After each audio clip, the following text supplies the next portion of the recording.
थाने के मुमरा इलाके में अनधिकृत रूप से लगाए गए लाउड स्पीकर को लेकर फिर एक बार माहौल गरमाने लगा है। बीजेपी नेता किरीट सोमैया ने इस स्पीकरों पर कड़ा रुख अपनाते हुए पुलिस उपायुक्त से मुलाकात कर कार्यवाही की मांग की है।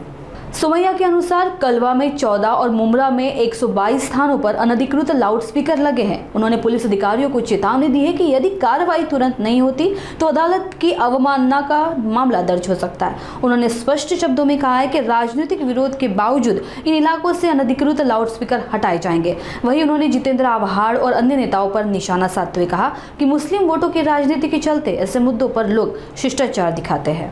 मुंब्रा मधून थोडे पॉलिटिकल आवाज जरा जास्त गोंगाट येत असतो म्हणून मी मुद्दामून ठरवून आज मुंब्रा आणि कळवा याच्या असिस्टंट कमिशनरची भेट घेतली, पोलीस अधिकाऱ्यांची चर्चा केली।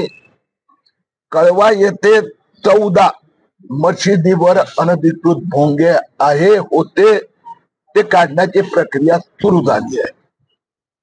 मुंब्रा मध्ये 122 ठिकाणी अनधिकृत भोंग्या आहे। त्यात ही प्रक्रिया सुरू करावयाची आहे। यात पोलीस अधिकाऱ्यांना स्पष्ट शब्दात सांगितलं आहे की ही प्रक्रिया ताबडतोब सुरू करा, अन्यथा लोकल पोलीस अधिकाऱ्यावर कंटेम्प्ट ऑफ कोर्ट न्यायालयाचा अवमानता कोणीतरी केस करू शकते। त्यांनी मला आश्वस्त केलं आहे की दोन्ही पोलीस स्टेशन हद्दीत आम्ही लवकरात लवकर 100% भोंगे मुक्त करू। धार्मिकचा प्रश्न नाही आहे। आपण हे लक्षात ठेवलं पाहिजे की राहुल गांधीची काँग्रेस असो की उद्धव ठाकरेची सेना असो किंवा जितेंद्र आव्हाड शरद पवारची एनसीपी त्यांची लाचारी आहे। समजून घेतलं पाहिजे की राजकीय नेते त्यांना मुस्लिम मतांसाठी आदाब जनाब जास्त करावं लागते, कारण की त्यांचा नेता राहुल गांधीला एकदा नाही दोनदा नाही 3दा सुप्रीम कोर्टाने थप्पड मारली। स्वातंत्र्यवीर सावरकर पासून भारताच्या सेनेचा अपमान करतायत। त्यामुळे जितेंद्र आव्हाड असो की उद्धव ठाकरे सेना असो ते तर भोंग्याची बाजू घेणारच, स्वाभाविक आहे।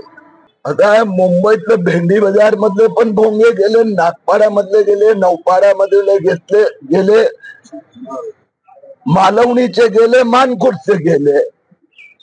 तर मुंब्रा मध्ये अनधिकृत भोंगे चालू ठेवण्याची धमक्या राजकीय नेते देत असणार, त्यांनी देत राहावी, पण मुंब्रा मध्ये पण अनधिकृत भोंगे खाली उतरवले जाणार।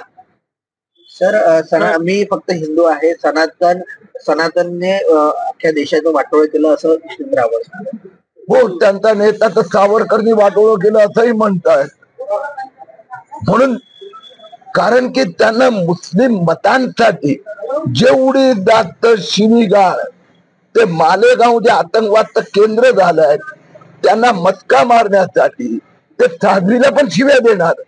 म्हणून जितेंद्र आव्हाड कडून वेगळी काही अपेक्षाच नाहीये। हे हकीकत आहे।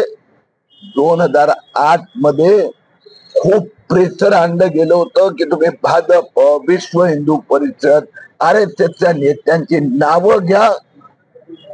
आता न्यायालयाने म्हटलंय की ATFच्या अधिकाऱ्यांनी पेरले फॅब्रिकेटेड पुरावे।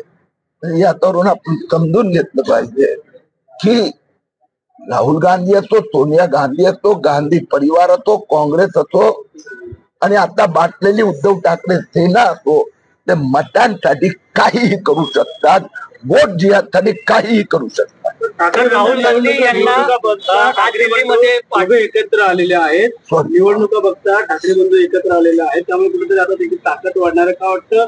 इथं आमदार खासदार निघून गेलेले आहेत, त्या ठिकाणी संख्याबळ मी फक्त एवढंच सांगणार, त्यांना एकत्रित यावं लागलं का प्रश्न अस्तित्वाचा आहे।